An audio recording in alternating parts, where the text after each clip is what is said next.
go ahead and get started. Hello, everyone. My name is Miranda Shorts, and I am one of the training and technical assistance specialists here at Ujima Inc., the National Center on Violence Against Women in the Black community.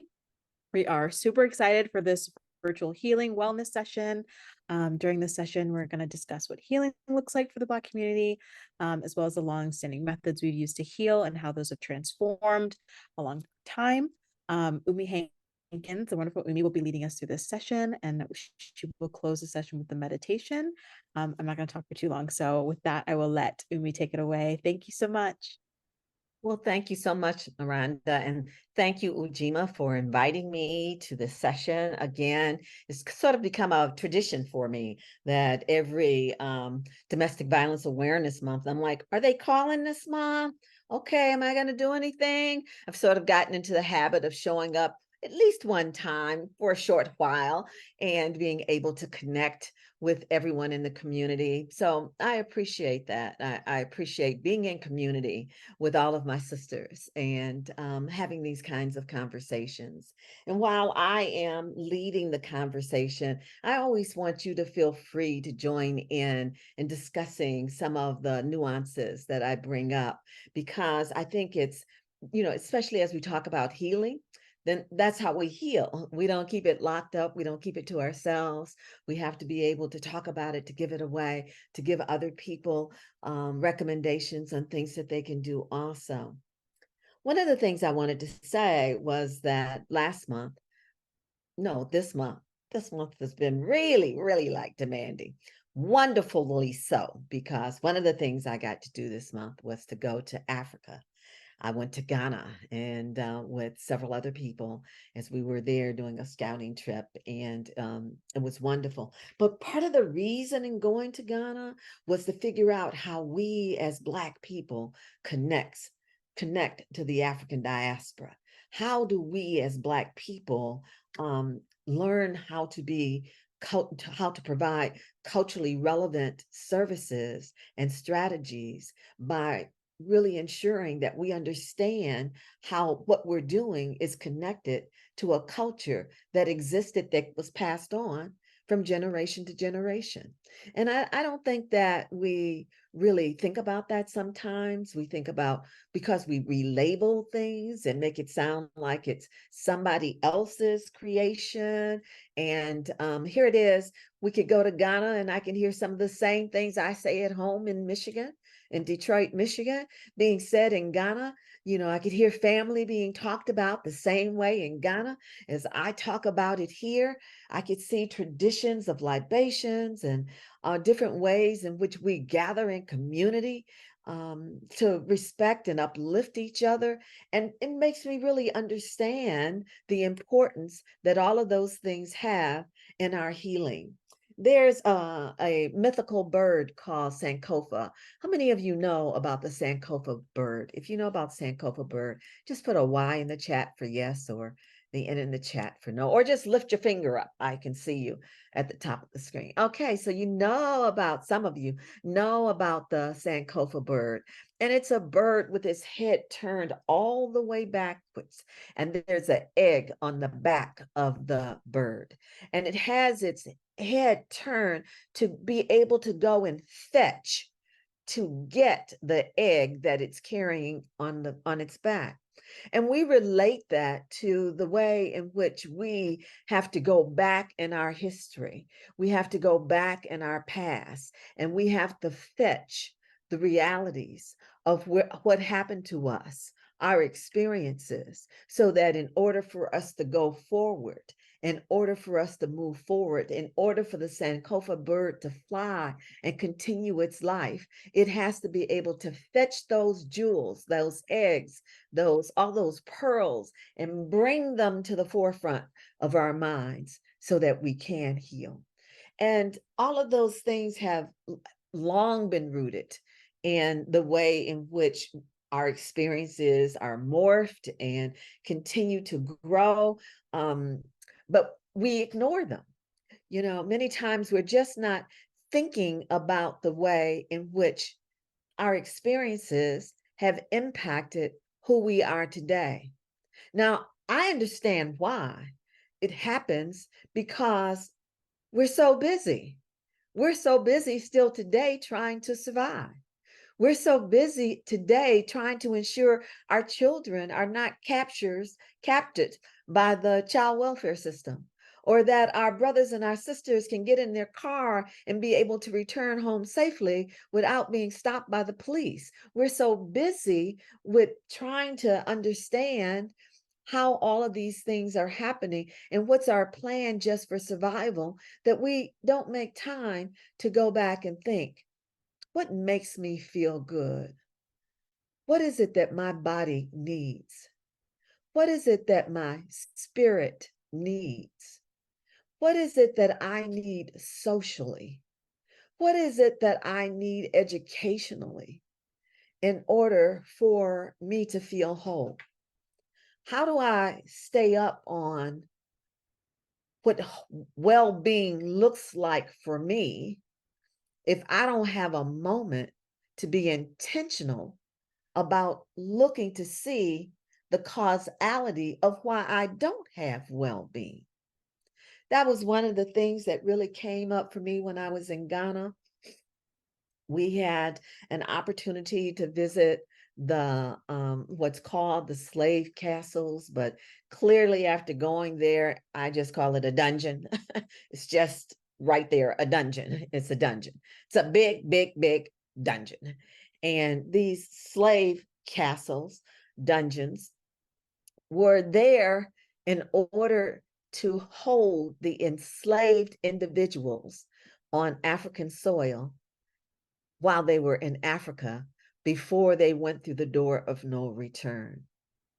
And you can imagine the trauma that was just resurfaced in all of us as we saw the way in which these slave castles were there. We don't have time to learn about our history and how it still sits in our gut, in our blood, because these traumas are passed on to us through the blood and DNA of our ancestors.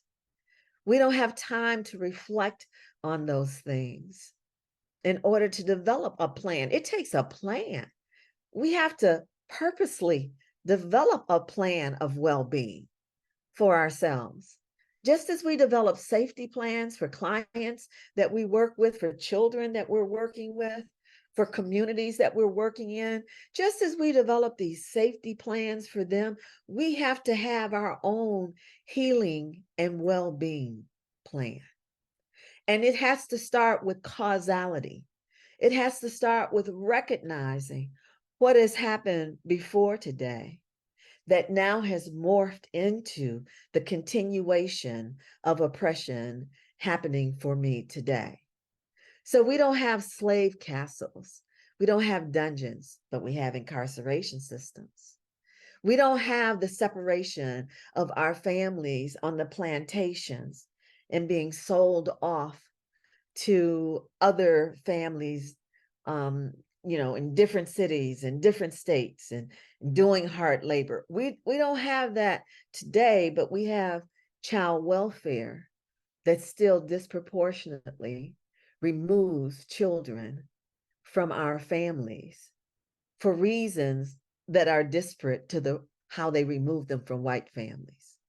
So in every state, we have our children being removed at higher rates according to our population in that location. So we don't have that stuff in the past, but we got to go back there and pick up those eggs, and we got to see how that has now taken us to another place as we're living today. Same thing, looks different. So we can't just say it's slavery. We can't apply the same kinds of names to it, but we can see the same effect that it's having in our community, the separation of families. I was doing a training yesterday, and it was, in fact, about the intersection of domestic violence and child welfare.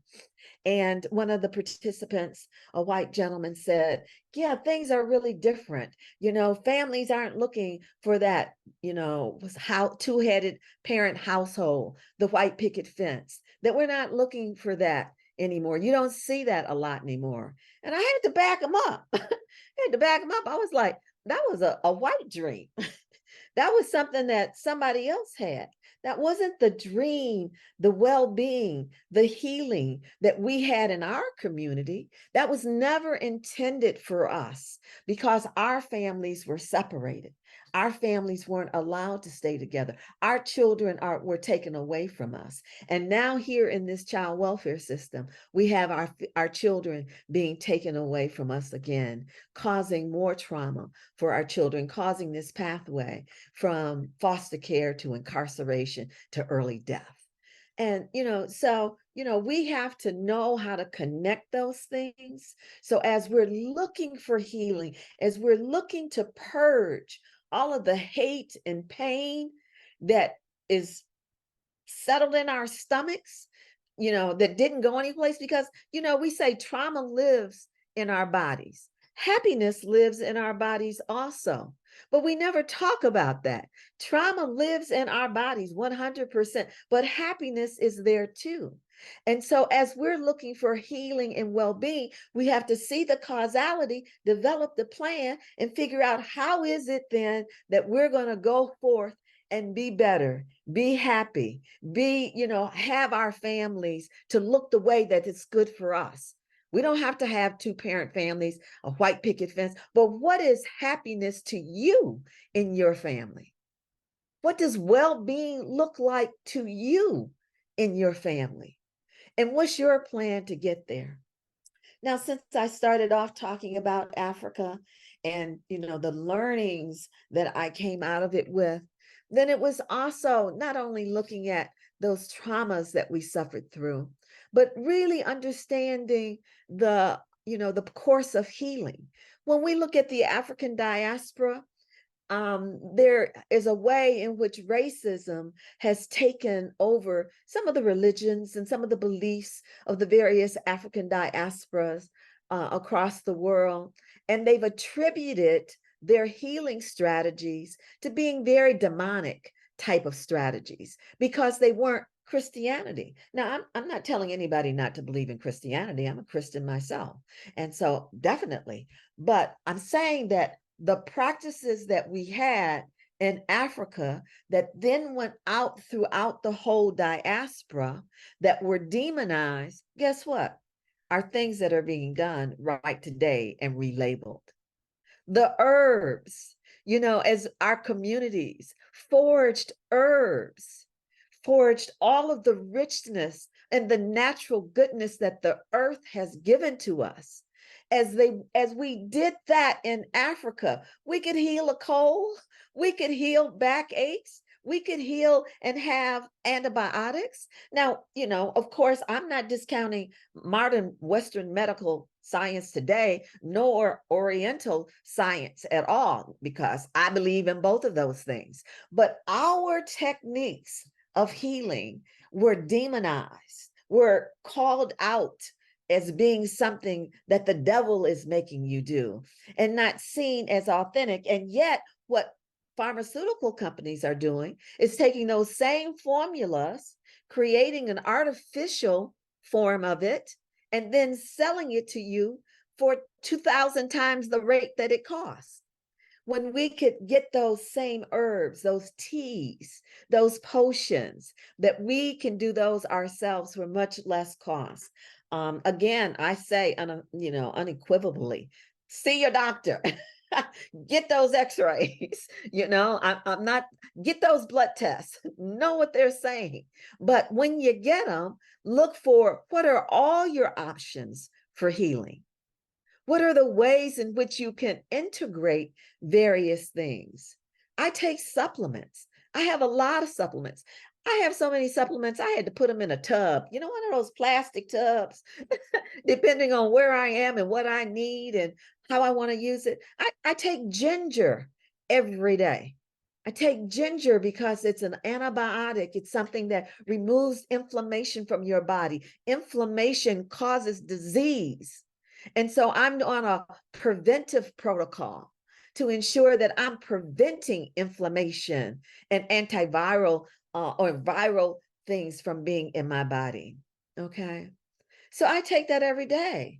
If the doctor prescribes a medicine for me, I look it up, I read it, and clearly, if it's something that I feel, is beneficial and there's nothing else I can do to substitute for it, then I'm going to do that.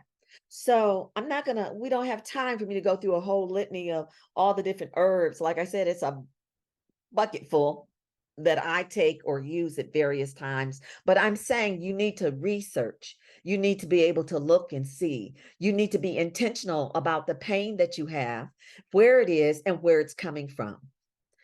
The other thing that I picked up from Africa, as I said, about our family. Well, healing, we are a collective population. We are tribal. We need to be around other people. We need to experience the joy and the grief that our community has. That's why we go to funerals and we sing and praise at funerals. And that's why we go to the local club and we dance and party at the local club. Okay. We need that experience. We need that joy. And we have to recognize that that grief is there. But how do we transition out of that grief? And that's by coming together, by being a collective, by having family, by finding those that you love, by having friendships. And, women, I've heard those sayings where they'll say that, we're women are crabs in the barrel and they pull each other down. Well, I've heard that many times. Maybe some of you have had that experience. That's not my experience because I'm not going to stay in a group long enough where that's happening that I'm going to experience that. When I talk about my girls, when I talk about my crew, when I talk about my ride or die buddies, oh, no, you can't say nothing about them. We're not trying to pull each other down. We need each other. We need to be around each other. If we haven't talked to each other for a moment on the phone because we've been so busy, I got to get my phone out and send a text. Sis, I love you. Haven't been able to connect with you, but know that I love you. And the message that I get back is full of love and esteem and warmth that it glows all over me. So we reach out and we vibrate. Our bodies vibrate. Our bodies are not these coarse, solid entities. We're made up of vibrations. We're made up of energy. And so the energy that we send out into the world, others pick up on and connect to. When I was young in high school, we would say to each other, no, I don't want to be around him. He got bad vibes. No, I get bad vibes from that person. I don't know. Have you used that statement too? Yeah, shake your head. I'm getting bad vibes from that person. Yeah, because we exude energy. And when you feel that bad vibe, sisters, be aware. Think about it like, maybe I better think about this twice. Maybe I better really know a little bit more about this person before I reveal too much about myself. Maybe this isn't the boyfriend that I want to meet my mother or my children. I don't want to invite this person on a holiday weekend. Okay. Maybe I need more information. So give into your vibes. And I think ancestrally and in the motherland, that was really strong. People allowed themselves to feel, to be able to discern. I think we all have the gift and the power of discernment. I think we've just closed it off and not allowed it to come into our lives. I feed into it. I settle into it. I look at it. And sometimes I think, yeah, this is the gift of discernment. And then other times I think, well, it's also just being logical. I'm paying attention. I'm watching and I'm seeing what people are doing and what are they saying. And when your practices aren't in alignment with your principles, I don't need to be around you. Okay. You can tell me you're a good person. You can tell me you love me. But if your practices are harmful to me, then they're not in alignment with the principles you claim that you stand for. And they're not in alignment with my principles. So when I tell you I love you, I'm just laughing. I'm smiling because I'm feeling the oxytocin that goes all through my body with love. I'm feeling the joy that is settled in my soul. I'm feeling that and I'm giving it out. I'm giving it away free. I actually sit down and just laugh sometimes before I go in the room. I laugh so when I go in that room, it'll just spread around and people will be like, oh, wow, look at how happy Umi is. What happened? Life happened. I'm here. I'm happy. I'm so glad to see you. I want to spread that joy. So being collective in community is important to us. It's important to us in finding happiness, finding healing. And then, there are several things, but I know we're short on time. The last thing that I want to also share with you is that one of the healing mechanisms that I've picked up is that justice heals. You hear that? Justice heals. When we feel that we are being oppressed, when we feel that we are being marginalized, we're being disenfranchised, we're being mistreated, that there's a violent plan out for us socially, politically, economically, spiritually, when there are these forces that are just in our environment that are just trying to contain us, push us down, not even leave us where we are, but push us down. When we have those forces that are closing in on us, then justice is healing. And that's why we find women who are survivors of sexual assault, domestic violence, being trafficked. And then they say, that happened to me, but I'm not going to let it happen to any more of my sisters. I've got to get in and I got to do this work. I've got to find out, how do I stop this from continuing? How do I ensure that my daughters won't feel what I felt? How do I ensure that my brother won't make some woman out there whom we love feel inferior? How do I make sure that the government and our policies, how do I stand up for justice in writing policies and procedures for organizations? How do I use my voice? How do I use my body, my skills, my mind in order for our communities to understand that they deserve all the richness and the goodness that life has to offer, and that we're willing to stand on that line. We're willing to stand strong, and we're willing to push back. And we do it in all different kinds of ways. Some people they call radical. I need my radical sisters. Are you radical? Some people they say are laid back and they buying into the white system because they're cold talking and not being themselves. Well, sometimes I gotta not be radical. Okay. Sometimes I got to get to the table and I got to be able to talk about the things to bring people on to where I am. Sometimes I got to train for the state and on the intersection of domestic violence and child welfare for people who don't even identify as I do. There may be some on there, but there are others who don't. And I got to help share this message with them about what is happening to our community and how it's been a purposeful racist action that has led to this disparity that's existing in the child welfare system. Sometimes I got to be at that table. And I can't curse the people out while I'm at that table because they're not going to listen to me. Okay. So I can be radical, but then sometimes I have to be there and be able to hear from our allies or people who want to be our allies and be able to talk with them on that level. Now, you can choose a lane. You don't have to be everything to everybody. My career has been pretty much everything to everybody. Yeah, I've been doing it for 50 years. And so it's been a lot, but you don't have to be everything to everybody, but understand that the way in which you walk into that room with your head up, not bowed, is going to send a message if you just do that. Radical self-care means taking care of yourself. It means getting enough rest. Rest is a deterrent for your non-well-being. You need rest. You need sleep. We need to stand up and refuse to work 10,000 hours in a month. exaggeration, but refuse to just give all of ourselves so that we have nothing for ourselves, nothing for our families, nothing for our communities. We have to be radical when it's appropriate to be radical, and sometimes it's always appropriate to be radical. Oh, right there. I hope you picked up some things from that. You know, there's a lot that we can talk about with self-care, but we just wanted to end the month, and I wanted to sort of wrap some things together to intersect really the work that we're doing and who you are and the history that we're coming from.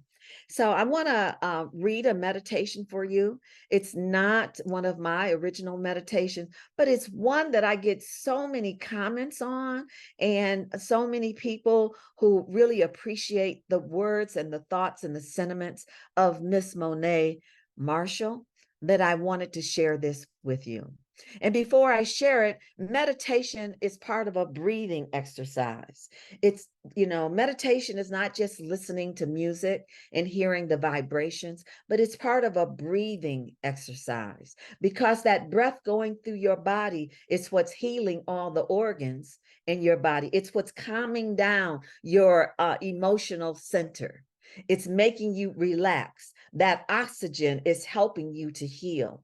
So when we breathe during medication, we take in a big breath through our nose. We hold it, and then we let it out.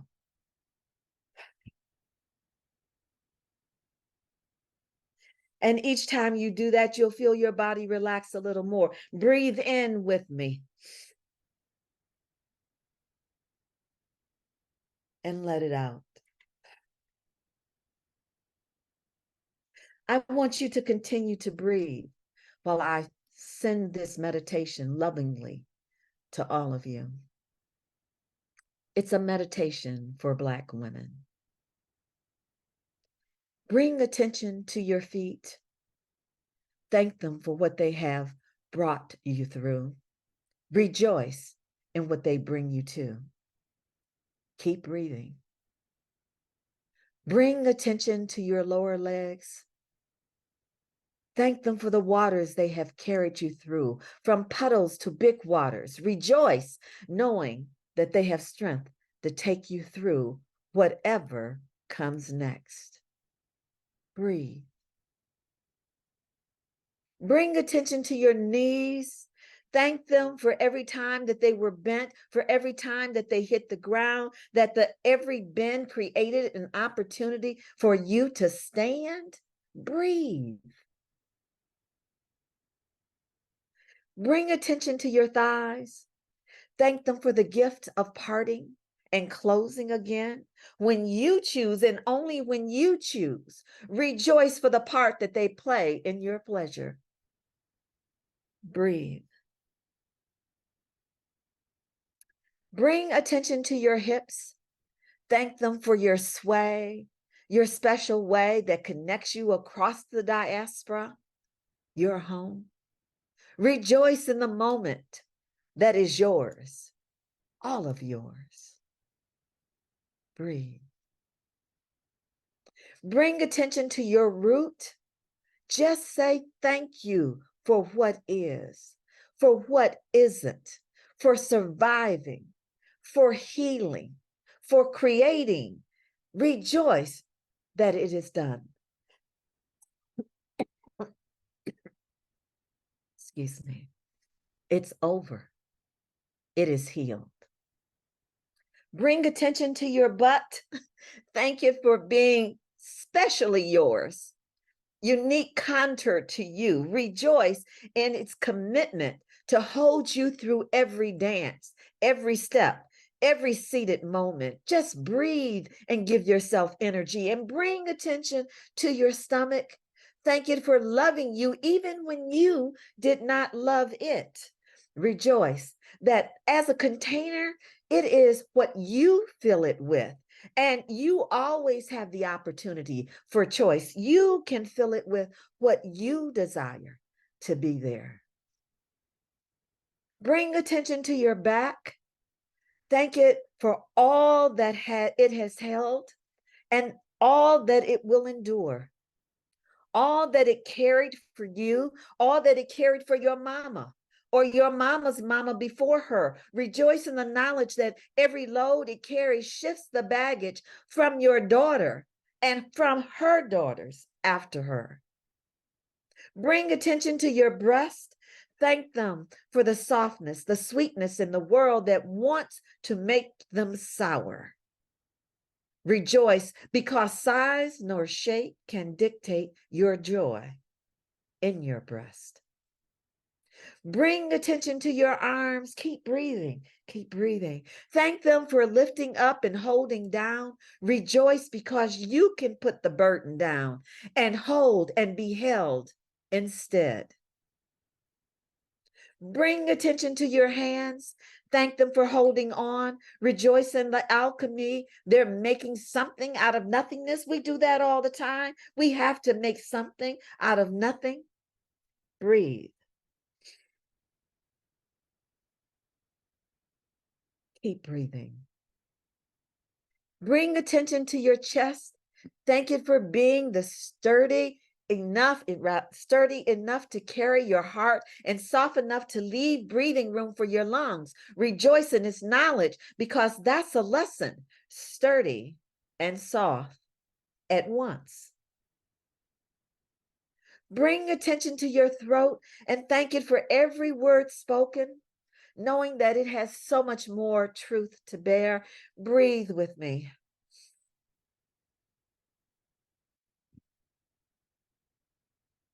Breathe with me. Bring attention to your lips. Thank them for the silent language they speak and every smile and smirk that we give. Rejoice because there are smiles and kisses yet to come. Bring attention to your nose. Thank it for smelling and tasting and knowing before measurements and recipes, like our mamas. Rejoice for the flowers and the newborn babies, the smell of the newborn babies, the smell of fresh baked bread, and the smell of ocean air. Breathe. Bring attention to your ears. Thank them for giving us the information we need when we need it. Rejoice in the resonance and the remembrance of sound. Breathe. Bring attention to your eyes. Thank them for seeing and being seen. Rejoice in knowing that every day, every moment is a new opportunity to behold a new miracle and to be held as a miracle. Bring attention to your crown, the top of your head. Thank it for the wonder on top. That is but a fraction of the wonder within. Rejoice knowing that your brilliance is inherently deep. It's ingrained. It's cultivated by our ancestors. Bring attention to the whole of you. Your ears may not hear, your eyes may not see, and you are a statistical anomaly. You may not have a womb, and you are still a creator of life. Your skin may be dark, and so is the soil that feeds us. Yes. Your skin may be light, and so is the pound of wheat that makes the bread. You may think you have too much. Love it all. You may think you have too little. You're more than enough. This is your body. Your body from your mother. Say her name. Say your mother's name. Say your name. Say your name. Model your body after your mother's body. Say your mother's name. Say thank you. Your mother was begat by your grandmother. Say their names. Say your grandmother's names and say thank you. That was begat by your great-great-grandmother. Say their names, say their names. And if you don't know their names, if we don't know our ancestors' name, we know we came from mothers. Say thank you. Say thank you. This is your body, your time traveling, century surviving, trauma transforming, never not being here body, your glorious, masterful, constructed, celestial aligned body. Black like a gift, black like God, black like the cosmos, black like your mama's body. This is your body. Remember it and keep it holy because it is. Remember your name and keep it holy because it is.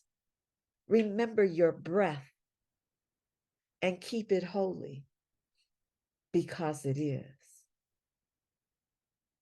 Ashe. Thank you very much for joining us today. I truly appreciated the time being with you, and I feel energized. I feel like now I want to go and take a walk. I'm going to have to take Louie, my dog, out for a walk. So we're going to do that. And I hope you have a great weekend, and I hope you find your mission and goals accomplished in this month of October, Domestic Violence Awareness Month. Thank you very much.